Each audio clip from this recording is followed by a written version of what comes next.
Welcome to Own the Chaos. The stock market is crazy and chaotic. And crash. You son Oh, God. Hold on. Pause. Brad and Fat Man Zoom are here to help you own it. They were targeting Wall Street when they should have been targeting Capitol Hill. They should have been targeting DC. This is the same thing, and this is what people keep missing. Taking it to the suits, being relatable and hilarious. You bought GameStop at 400, didn't you? To the moon, baby. To the moon. Get ready to own the chaos in 3, 2, 1. What's up, everybody? Welcome to Own the Chaos. My name is Brad. That is Fat Man Zoom. The stock market is crazy and chaotic. We made it our mission to help you own it, and it is Stock Watch Sunday. It is our favorite day of the week, favorite show of the week. Why don't we hit them up with the starting five, Fat Man Zoom? All right, we got Sean Ethier, Changing Frames, Scott Belay, and Esperanza. You are our starting five. Esperanza tuning in live from Walmart. Good old Wally World. And we have our Red Bulls. I feel like we haven't really acknowledged our Red Bulls. Yeah. One more. There's one more bull. Yes. That remains to be seen. The coolest bull out there. That's after 2 years. Yeah. So year number 2. We still got a while. Yeah, yeah. Yeah, we start, the earlier ones, I think, were like February of 2020. So Yeah. February 2022, we'll start to see the Can't wait. It's beautiful. It is pretty cool looking. So, guys, shout out to you guys. And, yes, welcome to Stock Watch Sunday. Stock Watch Sunday, if you guys haven't been here before, I would say it's more of a comprehensive breakdown of what is about to happen during the week. For you guys, what to expect today from the show is we're adding a couple things. So we're going to do obviously talk about the main topic, which is the July chop, what to expect for the rest of the month, maybe ease some fears. But we're getting into that. We're going to break down 10 earnings. So we usually break down earnings. We've separated as a separate segment, and we've got our top 10 earnings this week, where you're going to give your predictions on that.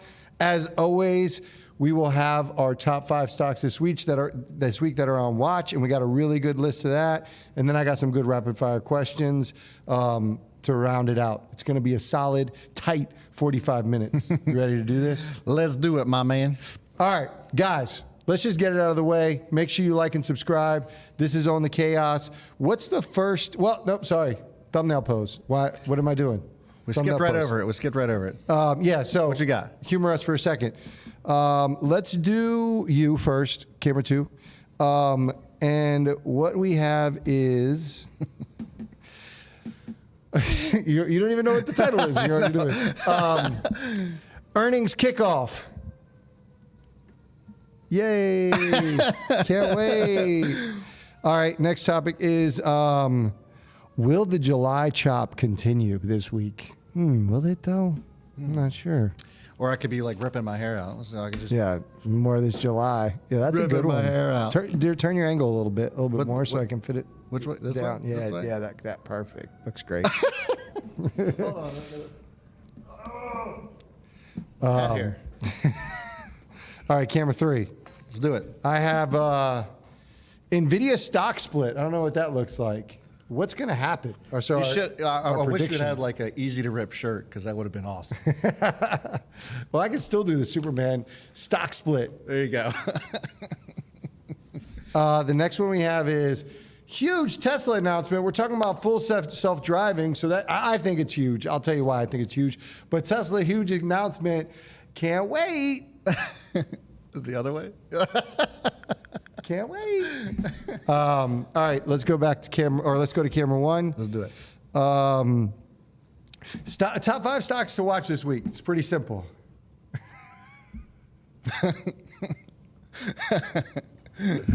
That's it. That's all we got. All right, guys, let's get this party started. Let's do it. Don't mind us. Those are just our thumbnail poses.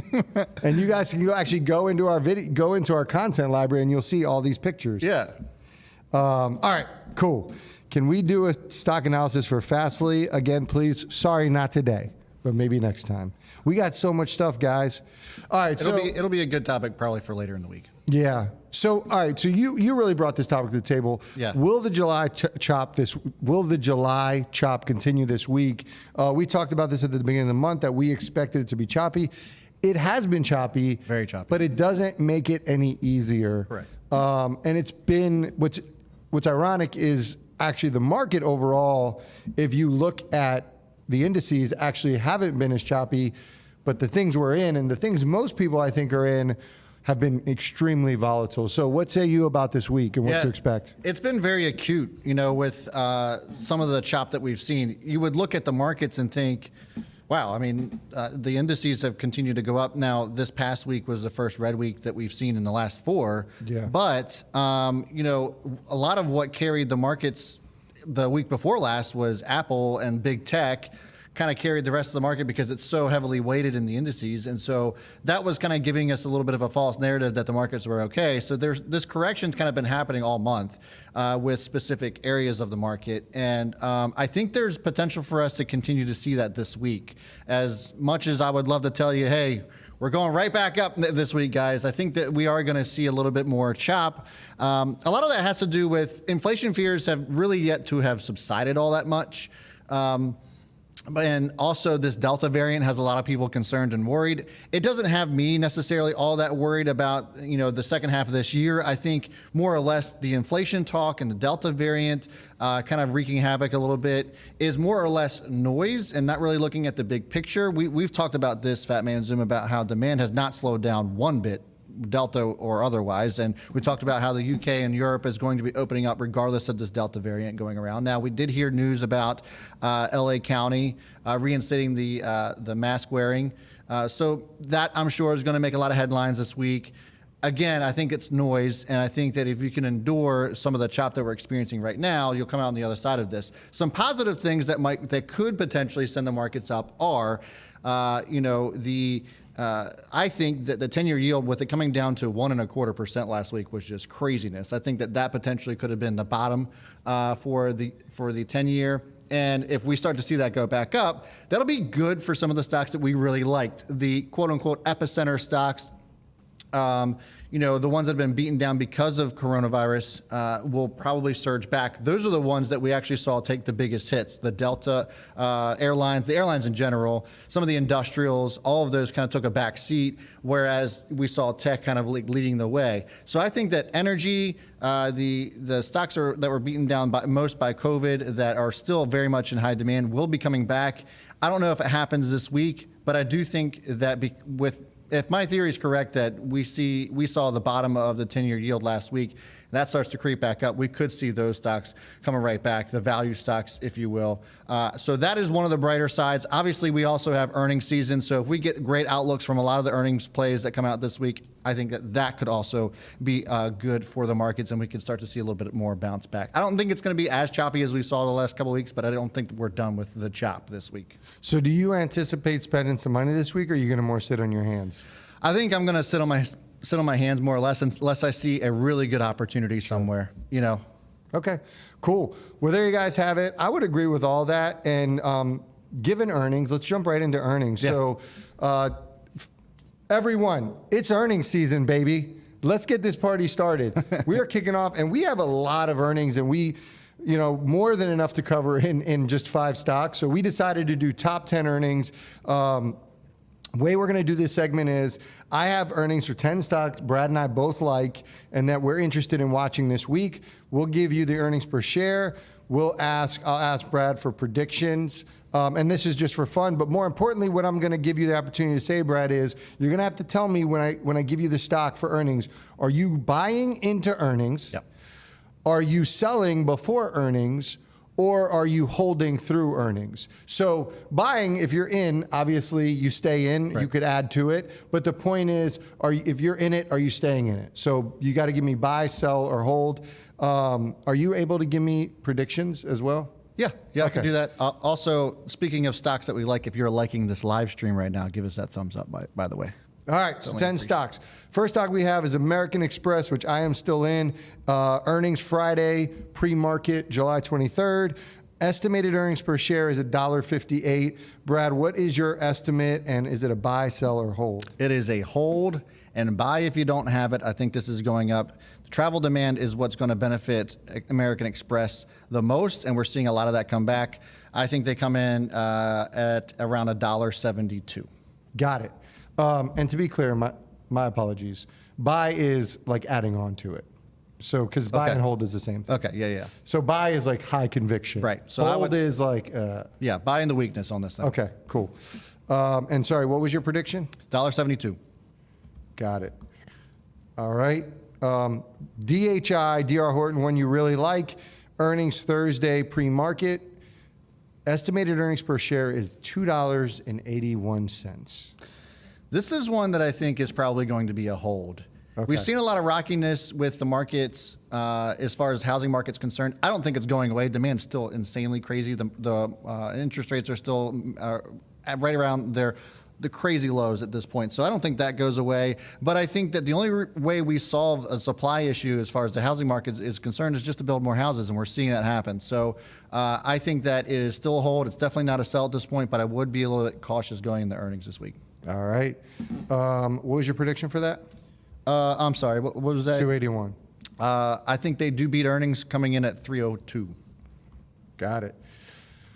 Ooh, our good friend Sam Adams. We've talked about really the beverage industry in general, the supplier, not necessarily hospitality, but actually specifically the suppliers and how they did during the lockdown, but then still continue to dominate. Sam Adams is one that we've been talking about that's continue to dominate. Yeah.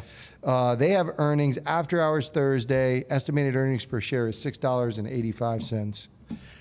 Yeah, I think that we've seen hospitality come back like crazy. People are going out to eat. People are spending time in restaurants. I think that Sam Adams comes in at over $7 a share as far as earnings are concerned. I think this is definitely a hold.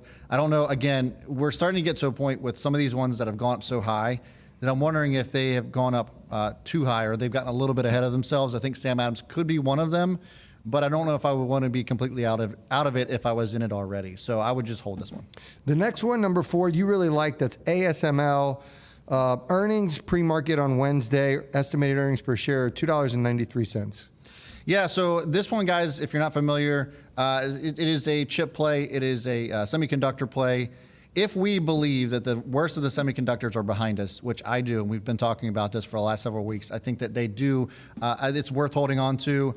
I do think that there's some risk that, as far as impact on the shortage has had. So I think this is more or less of a hold. I think I'd be cautious buying this before earnings. Their estimated earnings was $2.93, so I think they come in at around $3.10. And did you say hold? Yes. 310. Yeah. All right. At number 5, we have Honeywell. Earnings are Friday pre-market. Estimated earnings per share $1.94. So with Honeywell, I think that with the industrials, the value plays, the epicenter type stocks that we've talked about, they're probably going to continue to do well in the second half of this year. So I think Honeywell is definitely going to beat earnings. They usually do. I'm going to say around $2.10. I would buy this going into earnings, or I would add to this on weekdays. And then also, I think I'd be confident in buying Honeywell before earnings. Nice. And I think Honeywell is a good inflation stock, in my opinion. Good hedging inflation, sure. Number 6, one stock I've particularly liked, well, Netflix. I was going to say, I can pitch them to you if you want. No. One that I've liked. Okay. Recently, I've been more bullish on. I don't want to say I've always liked it because there was a time where I wasn't as bullish on it. Yeah. But earnings per share after hours on Tuesday. Estimated earnings per share are $3.15. So for me, I think that Netflix, it's tough, man. I'm not going to say sell. It's going to be a hold. Definitely not buy because it's very risky. This is probably going to be a really tough quarter for Netflix, especially if we're seeing more people get out and do things. They're not going to be in their house watching, streaming, or probably not even signing up. Watch out for the next quarter, though, because I think that that's when we start to see a little bit more of an uptick with Netflix. But I think that this will be more or less of a hold, and I would be cautious about holding this, too. I think, so do you have predictions for these or no? Sorry. Because I can give you my predictions. Yeah, let's do that because these were kind of more. Yeah, I brought these. So I said 323. I think they may miss on this one, or I wouldn't be surprised. I have a slight beat. I'm a little bit worried that they could miss, but I'm really bullish on this. I'd probably wait and see after earnings, but I think that they're going to have a great move over the next 3 months, particularly because they have so much content coming out. Yeah. And so I agree with you the next quarter. The question is, do they guide towards the next quarter saying we expect a monster quarter, or do they not play it kind of conservative and let next quarter blow out? There is no doubt in my mind they're going to blow it out next quarter. Yeah. The following earnings, because there's so much original content and seasons that are renewing. They just started, so we're going to see the impact of that in their subscriber base. Don't forget the gaming side of things too that they just announced last week. Online gaming, which is awesome. Yeah. And I think that's a smart move. Doesn't matter if they win or not long term. The fact that they're trying to get new revenue stream, I think it's smart for them. Yep. Number 7, we have CMG Chipotle, one company we love. Tuesday after hours, they report earnings. $6.50 a share. I'm just going to give my estimate. My prediction is $6.89. I feel pretty confident they beat. This will be a record quarter, which speaks to Chipotle. Is it a buy, hold, or sell for you? For me, this is a buy. This is a buy in the weakness, and I think that they do blow this out as well. The demand for just eating out again and I think the in-store sales is what's going to really kind of be explosive for Chipotle this quarter. So I like them as a buy. At number 8, Coca-Cola. They have earnings Wednesday pre-market. Estimated earnings per share is 56 cents a share. I think it's slightly beat, which they typically do slightly beat. They never really outperform large like that. Yeah. 62 cents is what I have. Buy, hold, or sell. It's always a hold. Coke's one of those things that you just hold. You're looking for income from Coke anyway. So absolutely. Southwest, one I'm particularly interested in. We saw Delta perform really well after report a great earnings last week. Yeah. They have earnings Thursday pre-market, and their earnings are a loss of 25 cents a share. I have them at a loss of 12 cents a share. I think it's enough for them just to guide positive the next quarter, which they will. I'd be really surprised if they don't guide positive. Yeah. But given Delta's earnings and how bullish the CEO was talking, Southwest is in a better position. Yeah. I said a couple weeks ago that the concern was like, you have one of the best CEOs that's stepping down. I think that hinders him a little bit because there's a lot of uncertainty around, the next person in charge. Gary Kelly, the CEO of Southwest, to me is the clear-cut best CEO in the airline industry, one of the best CEOs in any of the publicly traded companies. So that's going to hurt when a guy like that steps down. However, I'm not worried about Southwest. Loss of 12 cents a share, buy, hold, or sell. That is a buy. I think also to just kind of piggyback on that a little bit, the CEO of Delta mentioned that they saw a path of profitability next quarter. So I'm going to go out on a limb and say that Southwest comes in positive this quarter. I really wanted to, but good call. I think that's a good call. Last, but certainly not least, to me, perhaps the biggest sleeper stock and one of the most underrated stock, number 10, Crocs. Yeah. Crocs has earnings. I don't think it gets talked about enough. We've had it on our channel Thursday, pre-market. Estimated earnings per share is going to be $1.56, which I believe also would be a record if they beat. I have them. It would be a record. I have them coming in at $1.72. People forget that Crocs is very deep in the medical field. Mm-hmm. And in the hospitality. And the hospitality, right. So, I mean, I think that demand there is going to continue to rise as well. I mean, we saw how retail numbers were skyrocketing. We saw that retail sales went up for the month of June. We saw how Nike blew out their quarter. So I think just the industry itself is going to continue to do well. Crocs falls right into that. Buy, hold, or sell. That is a buy. Nice. I think it's so underrated. Yeah. And it's gone up a ton. Let's be clear. It has gone up a ton. But this is one of those instances where I think you could buy high and sell higher. Yeah, absolutely. Guys, those are our top 10 stocks, earning stocks that we're watching this week. Who knows? Maybe in our top 5 stocks, there's going to be a couple more in there. Make sure you guys like and subscribe. Hit that notification bell if you want more content like this. We give our top 5 stocks every day before the market opens. Just like this, a breakdown fundamental, what we like while we're watching it. If you want that free daily watch list, click on the description, link in the description. That'll take you to onthechaos.com where you can get the free watch list. Moving on, make sure you guys stay around for the live streams this week. If you guys aren't familiar, we go live every Monday through Thursday, 3:30 p.m. Eastern time. One of these stocks tomorrow, yes, I'm going to bring to the table, and I'm going to tell you some stuff that's going to blow you away. And one of these stocks has quickly come up to one of my top 3 conviction plays. and we're going to break that down. I'm not going to give it away. I'm going to tease you guys a little bit. But make sure you stay tuned, and I'm sure you won't guess which stock that one is. All right. Let's hit it. So, how many people we got? We got 118 of you guys hanging in here, so thanks for allowing us to be part of your Sunday evening or Sunday afternoon, depending on where you're at. We got 31 likes, though, so if we could get the thumbs up, we certainly would appreciate that as well. And what do you say we get into our top 5 stocks to watch this week? Yes, sir. All right, top 5 stocks to watch this week. So, guys, bear in mind, these 5 stocks are stocks that we are watching. Yes. Does not mean we're absolutely buying. We're keeping an eye on. We're going to give you the breakdown. We'll give you a fundamental breakdown. Brad will give a technical breakdown. I love our list this week. I do too. I love our list this week. Why don't you go ahead and kick off the first stock? What do you got? So my first stock this week is going to be Hog. It's going to be Harley Davidson. Harley Davidson has earnings this week on Wednesday, I believe it is. I just lost my whole list, but I think it's Wednesday. Don't quote me on that. But I think that they come in and absolutely crush earnings. Here's the thing with Harley Davidson as well. We had this on the watch list for those of you in the Chaos crew as well last week, and I said that we could see a potential run into earnings on Wednesday.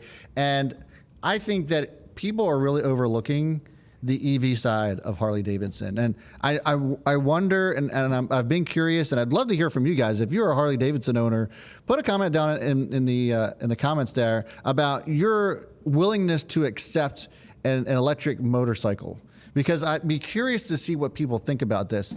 I think that this is a huge reason to be bullish on Harley Davidson. I would be curious to hear what they have to say as far as their outlook is concerned on EVs. But I know one of the big concerns for motorcycle riders is the sound part of it. Lots of the Harley Davidson owners and motorcycle owners, they make louder exhaust so people can hear them coming, so that they don't get run over essentially, or get sideswiped or whatever, especially on the highway. So be curious to see how they combat that. I haven't really seen anything, and if you guys have, then let me know how they've been able to kind of figure that out. But what is it that's going to make you want to switch from other than maybe the government forcing you to, because they're not going to allow them to make them anymore. But what's going to allow you to, or make you want to make the switch? What's going to motivate you to get into the EV bike?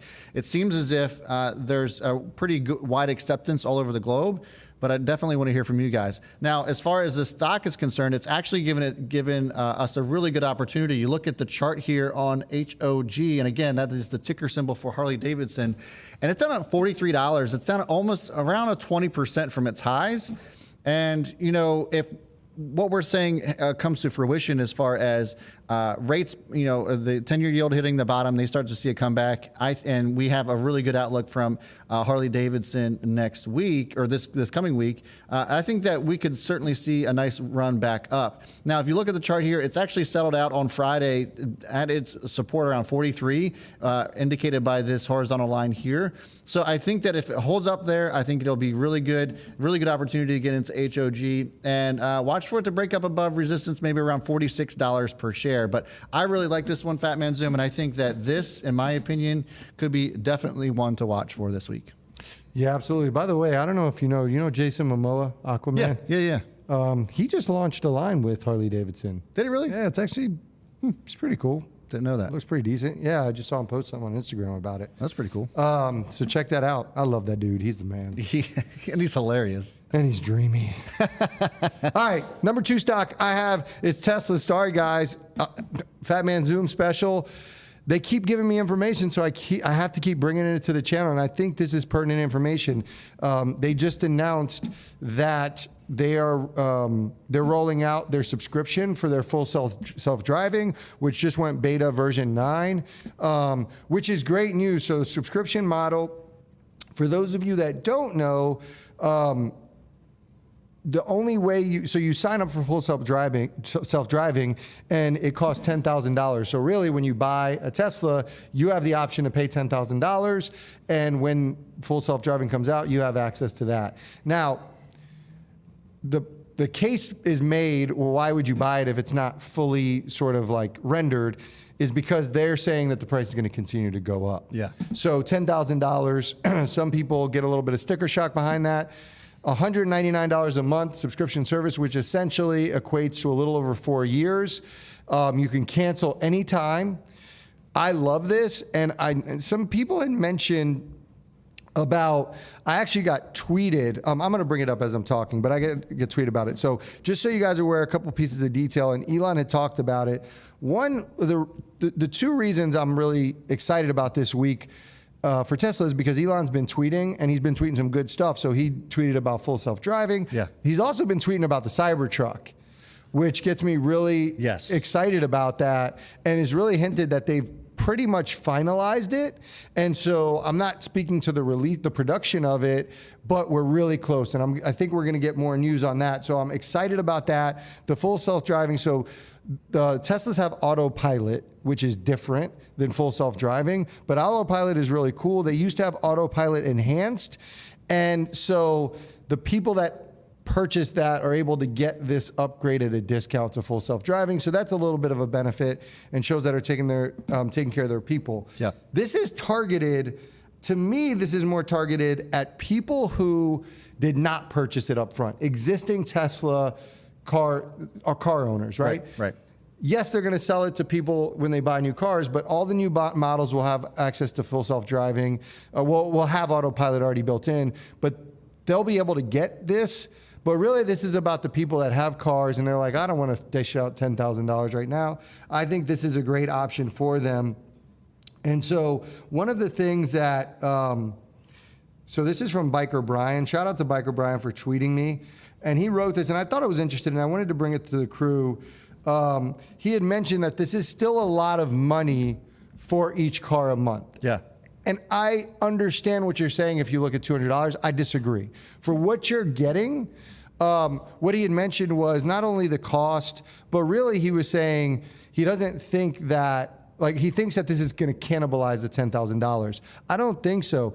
I think that this is a great way to get those people who have been who didn't buy up front and are on the fence. And they're like, man, I should have got I don't know if I should have got it or not. Yeah. And they're going to spend this $199. It also breaks out a whole new revenue category for them. And we've always talked about on the channel, companies that offer subscription recurring revenue will take all day, every day. So this is why it's great, Brad. You buy the 10,000, and fact check me, guys, because I could be wrong on this, but I'm pretty sure I'm right. You buy the 10,000, it comes with the car. Yes. You sell that car, the next person gets that. Correct. The $199, you sell the over, the next person pays the $199. Yeah. If they want, they don't have to, but that's money that's going to continue to come. And so over the lifetime of the car, you can get well over $10,000. So I love this move, incrementally increasing that over $200. Eventually that's going to cost more, especially when they release it. And when they actually release it and people start seeing, especially the city streets, because that's 2 versions later, I think it's 11, he said they would have it. When they can navigate city streets, full self-driving, and people see that it works, everybody's going to jump on board. Yeah. So I love Tesla. Sorry I ran my mouth on this, but I'm excited about this full self-driving. There's only more news that's going to come out leading into their earnings. I think with this too, the full self-driving, it may be an expense that fleets may not want to pay for. So then they can opt out. And then if their lease is up, the next person that leases that vehicle may want it. So I think that there's definitely instances in which it makes sense to either have it or not. And so this at least gives you the option. And then, like you said, it gives Tesla another opportunity for monthly recurring revenue. So also, it is very important to note that this is the second week in a row that Tesla's been on Stockwatch Sunday, which means it's a big deal. Looking at the chart, though, I think this actually looks pretty good. It's been pretty clear that 546.98 was the bottom for Tesla, and it's been trending up ever since. It's now been doing really well at holding up above the 200-day moving average, and has corrected again on Friday back to that 200-day moving average, which actually is kind of diverging with the 50-day as well. So this actually looks good for a possible area of accumulation. I like it around 630, so if it decides it wants to come back down there and retest at 630, I myself, Fatman Zoom, might actually be into this as well with the public Chaos Crew account. So I think that this looks like a really good setup, and with the full self-driving stuff, I think this is actually a really good catalyst. And Matt Dick says, nobody will buy that shit, bro, especially when you are leasing. Mark that down. Be honest with yourself. if I'm right, be honest with yourself. If I'm wrong, you'll certainly let me know. I think you're grossly mistaken. I think when you see that, you got to remember, not everybody has to buy it. That's what people don't forget. Yeah. Not everybody has to pay $1,500. The new cars, they won't have to pay it. It's just a subscription. But guys, you really don't think people are going to buy full self-driving? Do you understand what this means? Parking, you can, I forget what it's called, but where you can like summons your car, all that stuff. There is a market for people to pay 100%. This subscription. And like you said, the key is they have the option now. $10,000 is a lot to dish out up front. Obviously, you can spread that over your payments.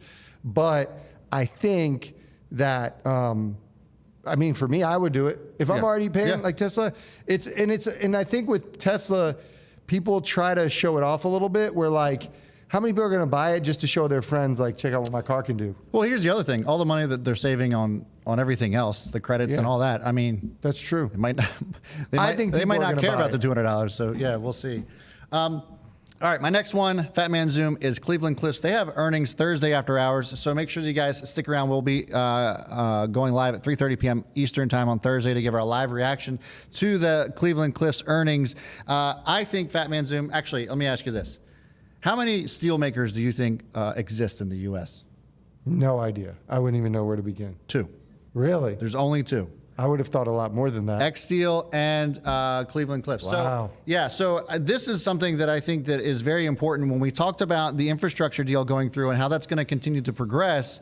Steel is going to become a huge commodity that they're going to struggle to keep up with this. And Cleveland Cliffs has already been struggling with this. So the cost of steel has gone up, has doubled from this time last year. I'm sure that we're probably going to see that continue to go up. Now, I know that the inflation talk has still been at the top of everybody's mind, but I don't think that this is necessarily inflation as it is just them trying to keep up with demand and having the supply issues that they're having. That'll eventually work itself out, but I don't think it's going to happen for another 6 to 12 months, especially with the demand from just the infrastructure deal alone, and then everybody else trying to catch up. I mean, I don't know if you've noticed, but I've been driving around and I've just seen like road work being done everywhere. Yeah, everybody's trying to catch back up. So Cleveland Cliffs, I think that they'll come in and give a really good outlook as far as their earnings are concerned. No doubt in my mind that they will beat them. But here's the other compelling argument here. This has been following this ascending channel for months, probably for the better part of a year. But over the last 6 months,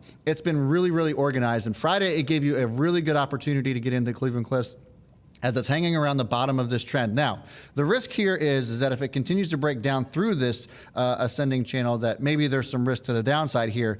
But I'd be willing to bet that as we lead into earnings on Thursday, that we could start to see buying come back up here in Cleveland Cliffs. And so I think, in my opinion, the risk reward here is actually really good. And I would not be mad at anybody for taking a position down here at Cleveland at 1993. I actually got a starting position, got back into Cleveland Cliffs on Friday as well. And I think that this is going to be a pretty decent trade leading into earnings on Thursday. Yeah, good account. Primitivo Diaz says whole account Cleveland Cliffs. I mean, if that's it's not a recommendation, but if that's the risk tolerance that you want to, if that's within your risk tolerance, by all means. I think that your risk reward here, like I said, is probably pretty good. And I think you're smoking crack, Primitivo. All right, number 4.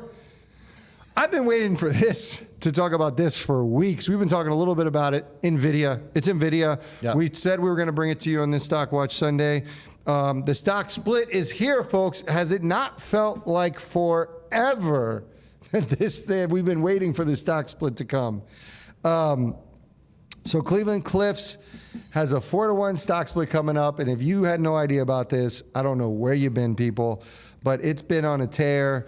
And this technical breakdown is going to be interesting, but I'm going to talk about the split, and then I'm going to talk about how I'm trading it, how I anticipate trading in it, because some things happened that changed the last time we spoke about this. Yeah. So May 26th, NVIDIA announced a 4-to-1 stock split. This is the 5th company stock split in history, the last one being in 2007. All right, so they had a split in 2000, 2001, 2006. Those were all 2-for-1. 2007, they had a 3-for-2 split. And so this will be the 5th in company history. And so since May 26th, so you're talking about 14 years since they've had one. Since May 26th, the stock has gained to its high 31%. So it's gone as high up as 31%. And we were talking about how this is insane, this move. Yeah. And we were going to wait. However, Brad, it's actually given back half of those gains. So it's only up about 15% from where it stood on May 26th, which makes this a little bit more interesting. For comparison, I tried to look at competitors because I'm trying to figure out where would this have been if it had not been for this stock split. I think it still would have been up since May 26th. AMD is probably the best example we can take. AMD is up 10% during that time. So it's closer. Yeah. If it was still at 30%, AMD was up 10%, I'd have been like, don't touch this thing. I still am not going to touch it into the split. So on Tuesday, you will see 4 shares in your account. For me... For every 1 share you own. Yeah, for every 1 share you own, a 4-to-1 split. So it'll be split adjusted on Tuesday. The thing about these things is it doesn't matter when you have the stock. Like a dividend, it matters to be on record, whatever. But you just want to figure out when the move's going to happen. Here's my prediction. I think we still see a sell-off. I think we see a fairly sharp sell-off. Yeah. I would say, if I was in it, I would sell pre-market on Tuesday. Because I think it's still going to, I don't think it's going to sell off pre-market. I think it's going to sell off later in the day after open. And so I'd be interested to see, I think there might be a pop that first hour. And I think after 10, 11 o'clock, I think we're going to see it come down. And then I think they're going to see continual moves of it coming down. So I personally want to get into it. I'm going to wait to see if it comes down to $150 a share, where right now, if it's split at Friday's price, it would be at $187 a share. Yeah, so $150 a share post-split. Yep. Just to clarify. So we're looking at the chart here, and I still think that there's room for this to come down.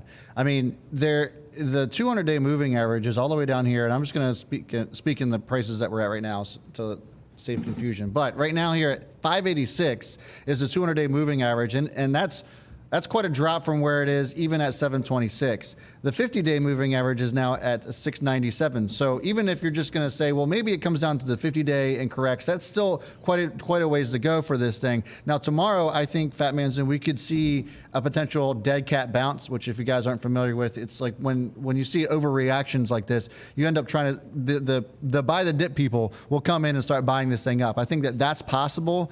You think it's going to dip tomorrow before the split? No. I think that tomorrow we see that dead cat bounce. Okay, so because of how much it's come down over the last 3 days. Yeah. So I think that we could see this little pop, and then it's going to roll over. I agree. After the split. So I watch for the retest of the 50-day. If it doesn't retest that area on the 50-day moving average, I think that there's. And it fails to bounce off of there. I think there's a potential for this to come down to 650. And don't discount the fact that the 200-day moving average could come back down too. People thought that it wasn't going to happen on Tesla after it was at $900, and it did come all the way back down to 450s. Well, and let me be clear, because we do need to know post-split numbers. It's going to be at around $185. You're saying if it comes down to the 200-day moving average, it's going to be at 146. That's what it breaks down to. Yeah. So we're both agreeing that we would wait till after the split. Yes, I would. It's going to be at around, if it stays the same, it's going to be around $187. Listen, we both agree that I'd be shocked if tomorrow it closes red. I'm pretty sure it's going to close green tomorrow. Yeah, I think so too. And I feel confident that doesn't matter what happens Tuesday. I think it's going to close out red on the week. Yeah. So we have it on the watch list, not because we think it's going to go off. We think that it's going to go down, and it's going to present an opportunity. If this thing comes below 150, you bet your ass I'm getting in this. Yeah, more or less a game plan for this one. I think this should be something to definitely watch for, and it's more or less if this happens, then this action gets taken. And we love this stock. Oh my God, yeah, for sure. But it's just gotten way ahead of itself, it seems like. Now, I think the one big thing that throws a wrench in all of this thing: what happens if we see a split and then right after the ARM acquisition goes through? Like, that would be crazy. I know. That would be crazy. So that would be insane. We have all these scenarios, and all of a sudden the ARM deal goes through, and then you just throw it all out the window. Yeah, absolutely. All right, so the last stock that we're watching this week is Snapchat. They have earnings on Thursday as well, and I think that this is going to be interesting to watch. This is another one where I think this is more of an if-then situation. Not necessarily we're throwing this out because we're ready to buy it tomorrow, but I think it definitely could be in a buy zone. Now, they've done pretty well as far as earnings are concerned over the last several quarters. Last quarter, they didn't do so hot. And I'm curious to see what comes in for this quarter. The big one is the revenue per user metric that kind of really hurt them last quarter. And I think that they could probably potentially turn that around this quarter, especially as more and more people are getting out. Businesses are going to want to get their names back out there so that they have eyeballs on their products and services. So looking at the chart here for Snapchat, this isn't going to be a very long-winded one for Snap, but I think that the scenario here could be that if it comes back to retest around 53.40 and holds that area on this trend that we're seeing out of Snap, I think that this is going to be something that really could be beneficial for anybody looking to buy this up. I still think this is very much a buy down here, especially as much as it's corrected from $70.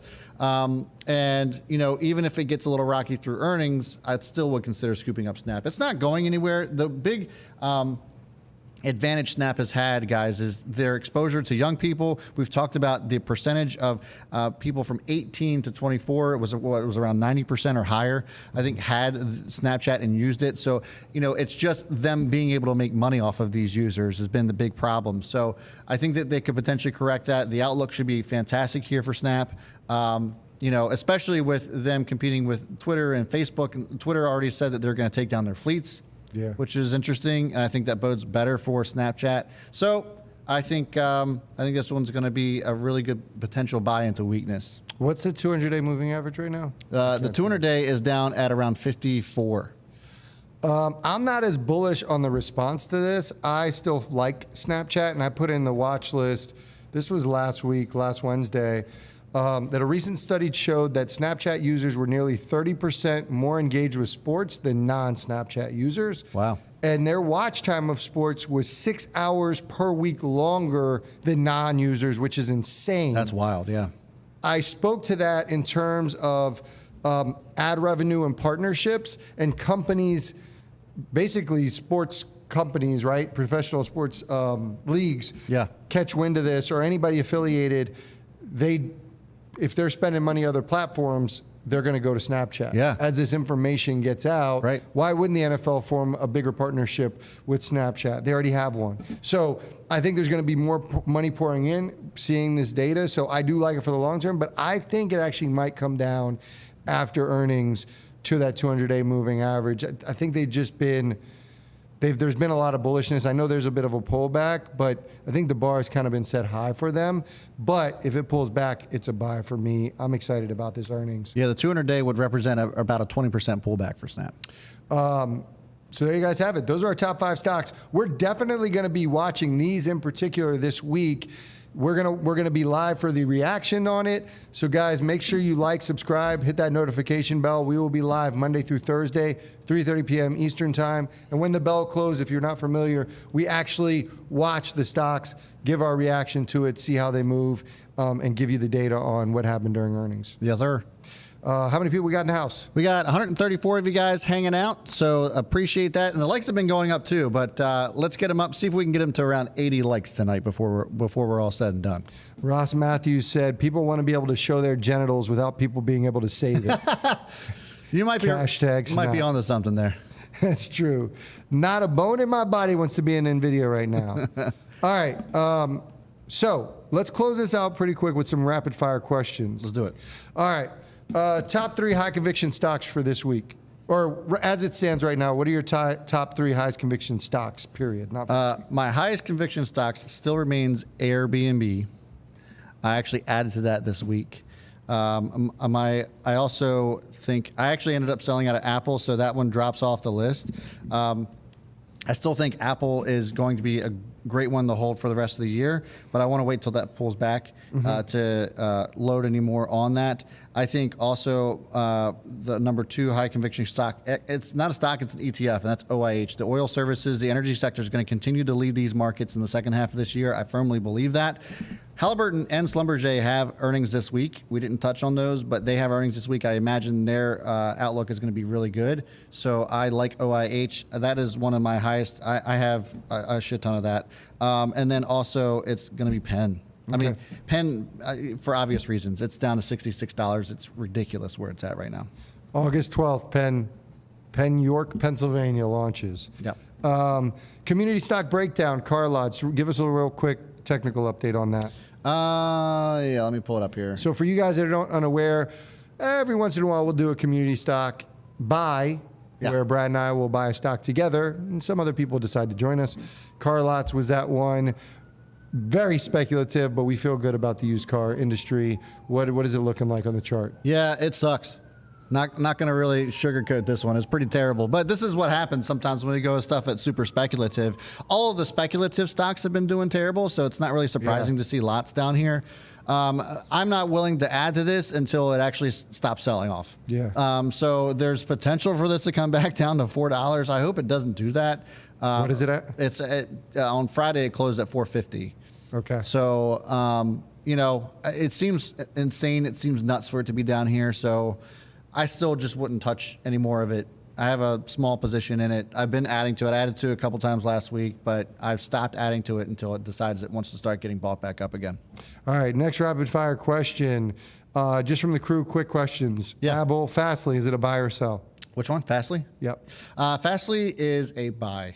Ross Matthews asked, this is for you. Bogdan Penn, you just said you're high conviction, so that's a buy for you. Yeah. Ross Matthews asked me, are you buying the chop with 70% cash? I have been. I'm at about 35% cash, so I've spent about half of that. Yeah. Actually, a little bit more because I have monthly adds to the account, so I had $500 to the account every month. So a little bit more I've spent, but I have about 35% cash, which I probably won't use this week, again, unless something crazy happens. But no, I'm ready to use that cash, just not yet. I'll probably wait another week. Yeah. I'm really excited about the following week, and we'll see. But I'm glad I had some cash on hand. I do want to address one thing. So I see a couple people mentioning, and I've seen them mentioning it all week. I know that I've been getting raked over the coals with Penn National because I have so much of it, and I've been such a huge bull on this thing. And I admit, it wasn't correct on some of the dips that were worth buying on. But I've been continuing to add to this thing. And is there potential for this to come back down? Yes. But right now, people are super loud about how far down they are on this thing. And if it's one thing that I've seen on social media is like the louder people cry about something, that to me signals the closer that we get to the bottom of this thing. Yeah. Can Penn National continue to come down? Of course it can. But I think we're getting very, very close to the bottom. What is it on RSI? Right now, it is oversold like crazy. So we look at the chart right now, and it is pretty wild. It hasn't been this low for some time. The last time it was this low, it doubled. So we go back down here in November. The RSI was all the way down to around 31. Now, you can make the argument that it was down this low back in May, but it hasn't been below the 30 line on the RSI for a while. And so for me, this definitely looks ridiculously oversold. And I mentioned that last week that $66 could be a reality, and unfortunately, that ended up happening. But it hasn't been this oversold for quite some time, and I think that a bounce is due for Penn. Yeah, I mean, Bra says guys just sell Penn. Now would be the worst time to sell. I know it would be. I mean, for everybody that's saying it could come, to make a prediction that this could come down further is probably the easiest prediction known to man. Like, you're not, like, first of all, it's in a downtrend. Obviously. B is like, I think it's being kind of lumped in with speculative. I'm not really sure why, but it's kind of been getting beat down. I wouldn't consider it speculative, but I'm actually surprised in that manner. And so since it's been moving that way, it's not surprised that it's kind of being beaten down with anything else. And so, listen, for me, I haven't been adding to it. I'm full position size on it, but I'm okay with it. I'm not worried. I literally have zero concern about that. Yeah. And if my account shows up a little red because of that, it's fine. My conviction hasn't changed. So I'm not the type that's like going to try to jump out and jump back in. Right. But I'm not going to add at any point in time right now, unless like there was confirmation of buying in that. But I'm not concerned about it at all. And it's not, the loss isn't booked until you sell. There are certain things that obviously you need to cut ties on, and you've done it. You've done it before. But there are certain things that if you have really high conviction on, all the indicators are saying, like, hang tight. Yeah. We'll be okay. Yeah. Yeah. I mean, and that's kind of where I'm at with it. Like, if I was going to sell it, I should have sold it in the 80s when I saw that breakdown. And I actually considered doing that, but I didn't pull the trigger, decided to wait it out. Obviously, it wasn't the right decision, but like you said, it doesn't change my conviction of the stock. The company is going to continue to do well. And actually, the selling accelerated because of the Delta variant. A lot of the stocks, and we saw MGM got hammered as well. A lot of the gaming stocks got hammered because everybody's, I guess, quote unquote, worried about a potential shutdown or people not coming back out in the casinos. And I think that Yeah, it was going down before that, though. it was, but I meant like this past week and the week before, the accelerated selling was due to that. So I don't think that that's going to impact the company, the sales, or the revenue that comes in for them, and obviously sports are going to continue to roll. So, well, they also got hurt a little bit because they didn't perform as well as we had thought in Michigan. Michigan, right? That kind of started a little bit of the continued move down. It hasn't followed MGM, which has been a little bit weird. Yeah, because they're the closest to each other, I think. DraftKings as well. Yeah, I don't think of it as that though. I know, but if That's what people look at, right. So, but if I was the CEO, what is his name? Jay Farner, I think. Snowden. Jay Snowden. Yeah. Who's Farner? Is that Rocket? I believe so. Yeah. Okay. Jay Snowden. Yeah, Jay Snowden. If I was Jay Snowden, I would look at MGM as my competitor. Yeah, and he probably does. And people do talk about DraftKings versus Penn, but like BetMGM is outperforming what expectations were, and nobody's really talking about them for the online gaming, the sports betting. Yeah. So that's been a little bit of a hamper. It just, I would expect it to follow it. I would expect Penn to follow it a little bit more, and it just hasn't. It's been really, really weird, but I think it will eventually settle out, figure itself out. Yeah. And I think Penn's going to do its job, and specifically Barstool Bets, in making sure that they dominate the markets. And I think they got a little bit too comfortable and were feeling themselves a little bit in Michigan. Yeah. I think they thought it was just going to roll over Michigan. Yeah, I agree. It's So not the we'll ego, see. Ross. I've been doing this a long time, my friend. A lot longer than you have. Let's just worry about the name calling later. Jesus Christ, bro. He didn't call you a name? He just, no, I'm not calling names, but like trying to tell me that's my ego getting in the way. That's not the case. Oh, yeah. I don't know. I mean, yeah. Easy, brah. Yeah. I mean, it's You know better than that. it's easy to kick somebody when they're down, when they got like tens of thousands of dollars down in it. But to say that somebody should have done something, no, that's not true. I mean, Listen, Yeah, it's a thesis. Nobody knows what's going to happen. So there were people saying to sell Zoom last year before Q2 earnings, and then it went up like 40%. people told me to sell Zoom at $136. I mean, Jesus. You got to, yeah, I know you're talking to anybody. The whole thing is you got to give your bearish argument. That's the thing. Keep out all the other stuff. Yeah, why is it going down? Give your further? bearish argument, whatever. And so if it's just like general sentiment, that's not great. If you look at the catalyst coming up for any of those companies we mentioned, you should feel bullish. If you're in MGM, if you're in DraftKings, if you're in Penn, you should feel bullish on any of those companies over the next 12 months, even farther, probably 24 months. Well, we're just getting started in online sports betting in general. Just the industry itself. It's very much in its infancy. Yeah. So. Oh my God. Yeah. So there's going to be growing early. pains. There's going to be growing pains in this thing. And they're going to continue. Yeah. Bro. Yeah. We're good. And we're going to try to go to Penn National that's up in York, maybe the week after it opens, and check it out. Because that's another thing. I want to see, they're going to have a Barstool bar there, so I want to see what it's like. Yeah. Sorry, I made this thing run over. This is entirely my fault, guys. I got nothing else. I went on a tangent. I'm taking Penn personally. I'm getting emotional about it. Which Yeah. You took Rod Matt's comment. Sorry, Ross. No name calling. I'm coming after He called you a sorry ass bitch. That's all right. He'll call me a sorry ass bitch in the morning.